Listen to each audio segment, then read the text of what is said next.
నా ధన్యత ఓ నా భాగ్యము ఏమని వివరించును, ఏమని వివరించును. నా ధన్యత ఓ నా భాగ్యము ఏమని వివరించును, ఏమని వివరించును.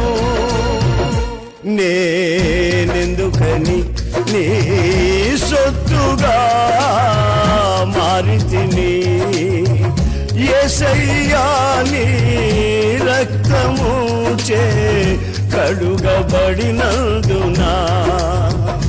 నీ అనాది ప్రణాళికలో హర్షించెను నా హృదయ